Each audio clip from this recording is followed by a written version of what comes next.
It's time now for a BBC Academy special news bulletin by the apprentices and graduate trainees from Atos, Arqiva, BT and Virgin Media.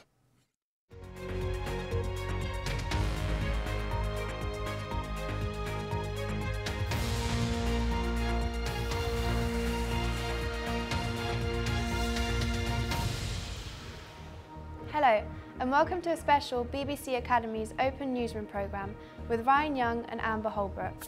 Hello and welcome to a special BBC Academy Open Newsroom programme with Daniel Goodenough and Rachel Gardner. The sick notes that hid the illness could be behind the plane crash in the Alps.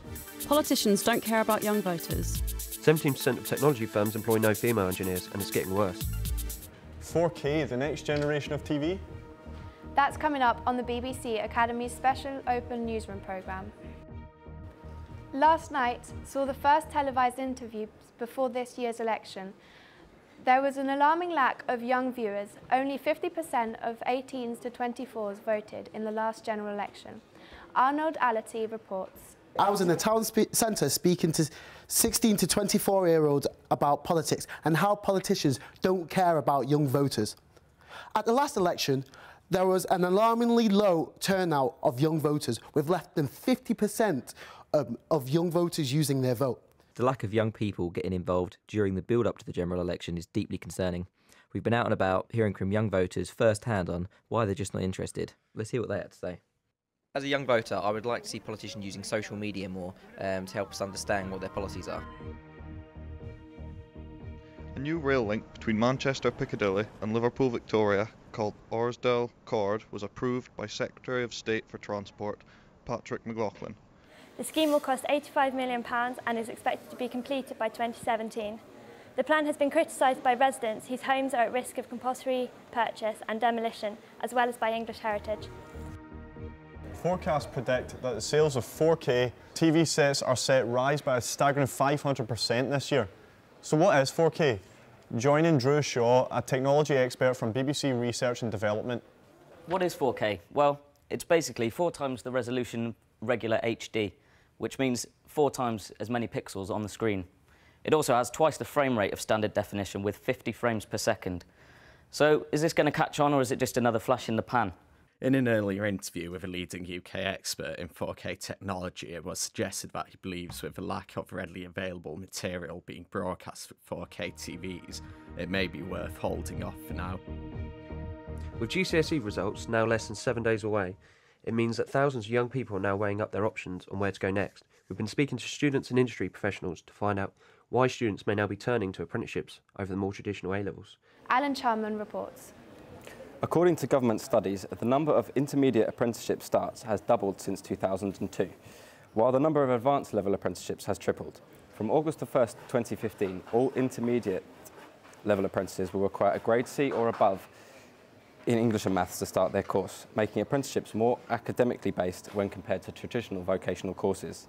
Simon Broad is the Head of Operations for BBC New Talent. So Simon, from your experience, why are apprenticeships valuable as an option for school leavers? Well, if you wanted to work in technology in an employer like the BBC, the only way in previously was to go to university, but now for promising school leavers the opportunity are there for apprenticeships. So if you're a school leaver, if you've got a passion for technology, why not go to bbc.co.uk/get-in and have a look at some of the apprenticeship offers available to you. Thank you. And we also caught up with Jennifer to see what she has in plan for the future. So Jennifer, what are you planning to do when you finish your GCSEs? When I finished my GCSEs, I contemplated A-levels, but I'm now thinking about looking into an apprenticeship in engineering, as I think that's really the best way to get into the industry. Women's groups have expressed a concern over a recent survey from Google, which found that 87% of technology careers are taken by men. Sphere Shu from Women in Global Science and Technology recently said studies showed that women use technology 19% more than men, yet they are uninterested in a career within that sector. Experts believe that the shortfall of women in technology can be traced all the way back to secondary school, where 4 times more men than women take STEM subjects. Many believe that efforts to combat the problem to date have done more harm than good. Websites with traditionally feminine designs, such as pink typefaces, female-specific industry awards, and gender-specific training, have been seen as patronising by some and have further served to make women feel alienated. So what can we do to combat this? One possible solution that has had some success already is bringing in female role models to speak to young girls in school. This could remove the stigma around surrounding women working within technology. We've been speaking to some of the publics, and here are a few of their views. I think women don't work in technology because there's stigma in schools around them taking subjects such as science and maths. It's not very glamorous. Today we celebrate the 105th anniversary of John R. Pierce. He was a visionary of optical fibres and satellite communications.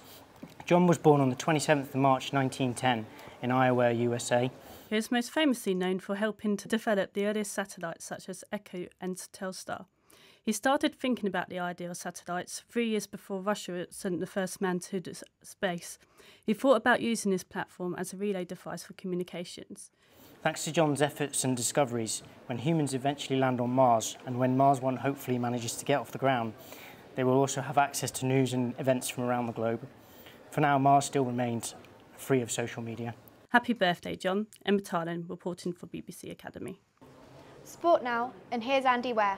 Thanks, Amber. Well, tonight, Euro qualifier sees England host travellers Lithuania at Wembley.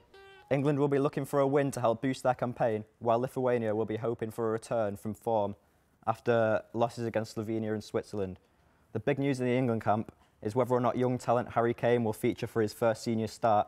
However, this may jeopardise the current captain Wayne Rooney for his place in the squad.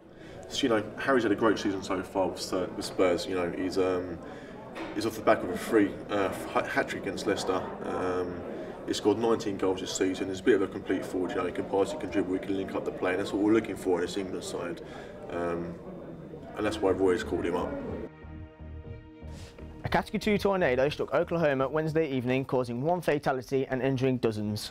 The tornado reached speeds of 85 miles per hour, causing the first fatality of 2015 by a tornado, and many homes to be destroyed. As you can see, the tornado slowly starts in the southwest region around Oklahoma. It's quite heavy, slowly moving south, but after a few days it soon clears up and the tornado is not in sight. Some of our transmitter sites: Durris, North Scotland, rainy, temperatures 8 degrees, Lichfield 11, Winchester, heavy rain 12 degrees, same with Chalfont. It looks like the weather should clear up by the end of the weekend, so for all you kids that are on half term, weather looks great for you and you'll be able to actually go out and do something. A lovely weekend from us. Thank you to all the apprentices that have taken part at Virgin Media, Atos, Arqiva, BT and the BBC. And remember to stay classy, Salford.